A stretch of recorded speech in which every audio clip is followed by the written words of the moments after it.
আসসালামু আলাইকুম। চলে এলাম শীতের সময় সুন্দর এক থালি খাবার নিয়ে, যেটা অত্যন্ত সুস্বাদু এবং মজাদার। নাহিদ সুইসের কুকিং রুমে স্বাগতম জানাচ্ছি। এখানে আমার আছে মাছের চপ, সোনামুগের ডাল দিয়ে রুই মাছের মুড়ো ঘন্ট, স্যালাড আর ভাত। তো আমার ইচ্ছে মতো রান্না, আমি কোনো রেসিপি দেখে রান্না করিনি, আমি আমার মন মতো রান্না করি। আর যদি আপনাদের ভালো লাগে ভিডিওটি সম্পূর্ণ না টেনে দেখার চেষ্টা করবেন। এখানে আমি সোনামুগের ডাল দিয়ে রুই মাছের মাথা দিয়ে মুড়ো ঘন্ট করেছি। তো আসুন আমরা বেশি কথা না বাড়িয়ে চলে যাই রান্নাঘরে রান্না করতে। আর এই সম্পূর্ণ রান্নাটা এবং রেসিপিটা আমি আমার নিজের মতো করে রান্না করি, কোনো রেসিপি ফলো না করে। চায়ের কাপের 1 কাপ সোনামুগের ডাল, এটা আমি শুকনো খোলায় খুব সুন্দর করে ভেজে নেব। ডাল আমার সব সময় ফ্রিজে রিজার্ভ করা থাকে, এয়ারটাইট করে আমি ডিপ ফ্রিজে রেখে দিই। যখন খুশি পরিমাণ মতো সেখান থেকে নিয়ে ব্যবহার করি। বাইরে রাখলে পোকা ধরে যাওয়ার সম্ভাবনা থাকে, সে কারণে চাইলে আপনারাও এটা করতে পারেন। এটা আমি ঘন ঘন নেড়ে ভেজে নেব। সুন্দর একটা ডালের ঘ্রাণ বের হবে এবং ডালটা আর একটু সোনালি মতো কালার হবে,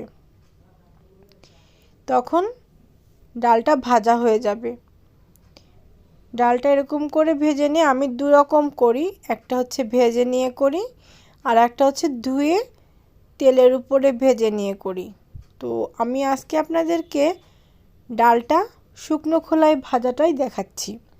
এভাবে ভাজলে ডালটা ভাজাও হবে এবং পরবর্তীতে এর গায়ে যদি কোনো ধুলা ময়লা থেকে থাকে সেগুলো ঝরে যাবে।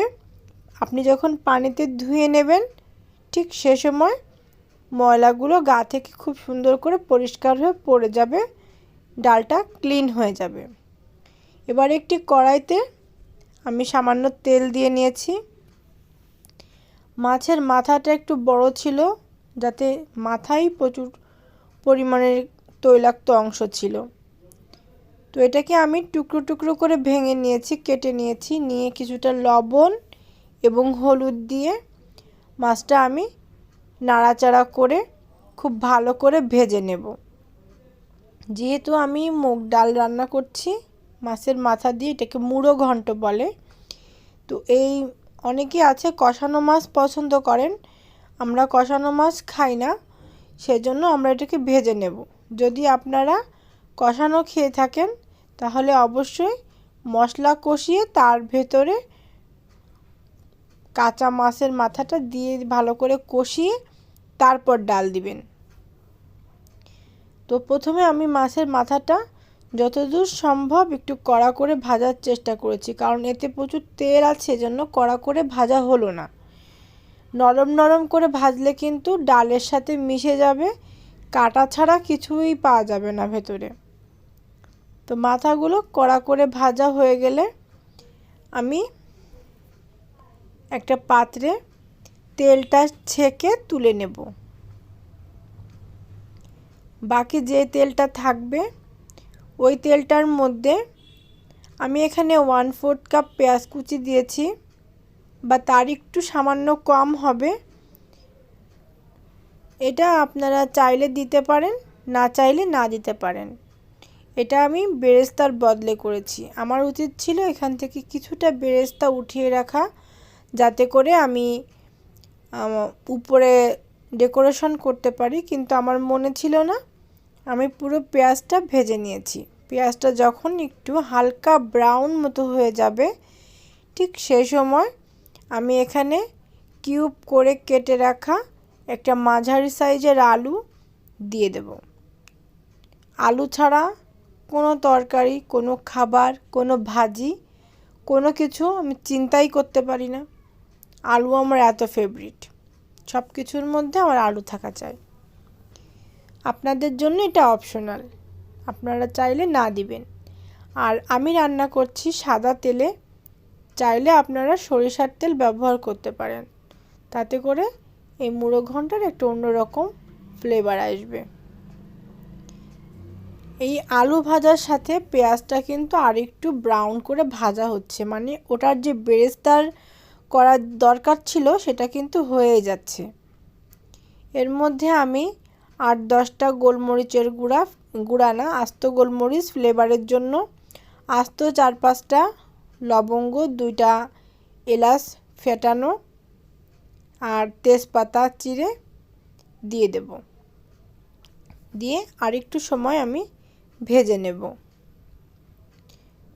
আর আলু ভাজাটার এমন হবে যেন 70% না হলেও অন্তত 60% যেন আলুটা সেদ্ধ হয়।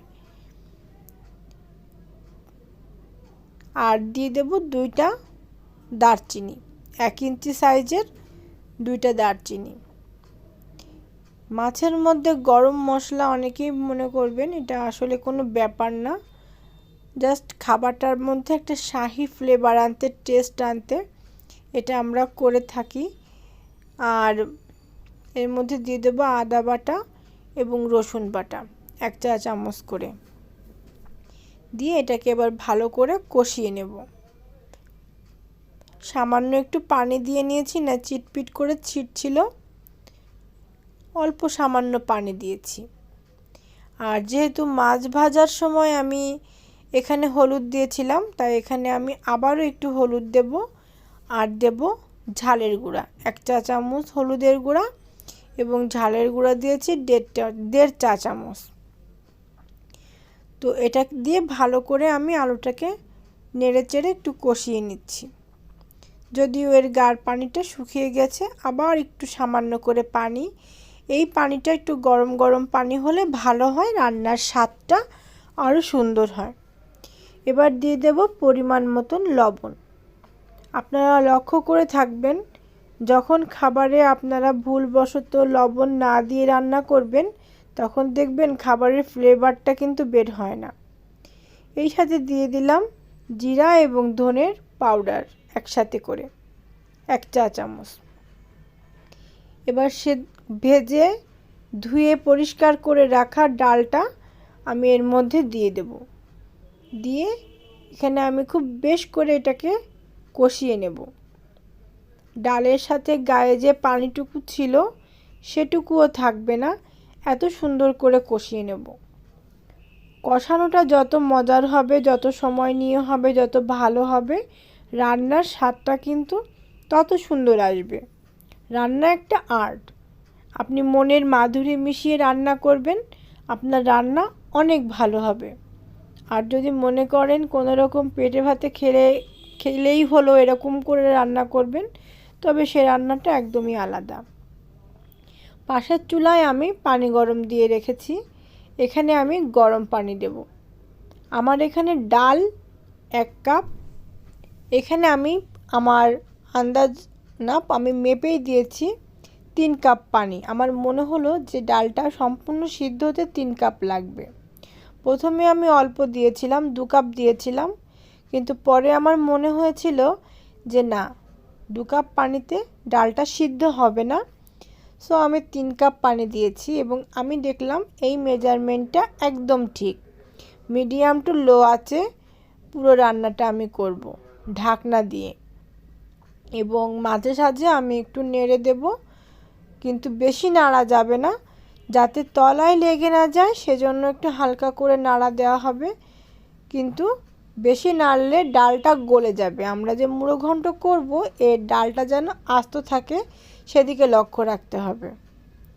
ডালটা অলরেডি যখন ফুটে যাবে এবং 80% সেদ্ধ হয়ে যাবে, ঠিক সেই মুহূর্তে আমি এর ভেতরে মাছের যে মাথার অংশগুলো আমি ভেজে রেখেছি এগুলো আমি দিয়ে দেব, দিয়ে একটু বেশ করে নেড়ে চেড়ে দেব।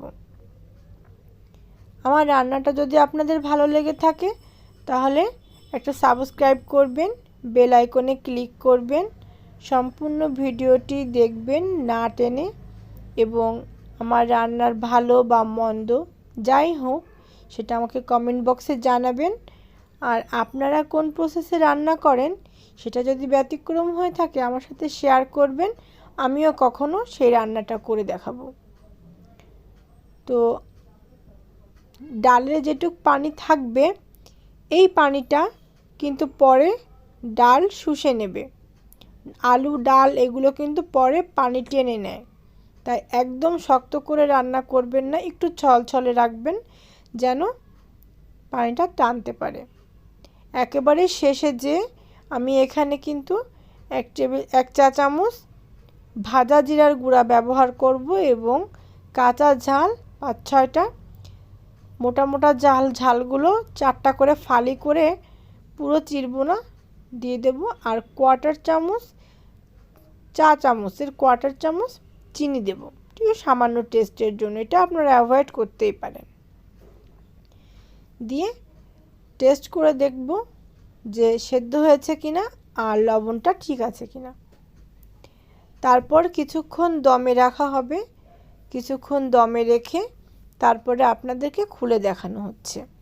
ধনেপাতা ব্যবহার করলে আপনারা ঢাকনাটা দমে রাখার আগে ধনেপাতাটা ব্যবহার করে নেবেন। এবার আমি সার্ভ করে দিচ্ছি। আমি তো জানেন যে কোনো সাজানো গোছানোর নিয়ম কানুন আমি জানি না, রান্না করতেই জানি। তো আমি শুধুমাত্র একটা পাত্রে ঢেলে দেখাচ্ছি যে আসলে খাবারটার লিকুইডনেস কতটা, এর ঘনত্ব কতটা সেটা বোঝানোর জন্য। এটা হচ্ছে একদম নাহিদের স্টাইল, মানে আমার স্টাইল। আর নিজেদের হোক বাইরের লোক হোক, সবার সামনে দেওয়ার আগে আস্ত মশলাগুলো চোখে পড়লে সেগুলো ফেলে দেওয়ার চেষ্টা করা হবে, কারণ আস্ত মশলাগুলো চোখের সামনে পড়লে দেখতে ভালো দেখা যায় না। সাজানোর মতো কিছু ছিল না, তাই একটু গাজর কুচি দিয়ে সাজিয়ে দিলাম। তো আমার জন্য দোয়া করবেন যেন আমি আরও ভালো ভালো সুন্দর সুন্দর কন্টেন্ট নিয়ে আপনাদের সাথে শেয়ার করতে পারি। আর আমার ভিডিওটি সম্পূর্ণ দেখার জন্য অসংখ্য ধন্যবাদ।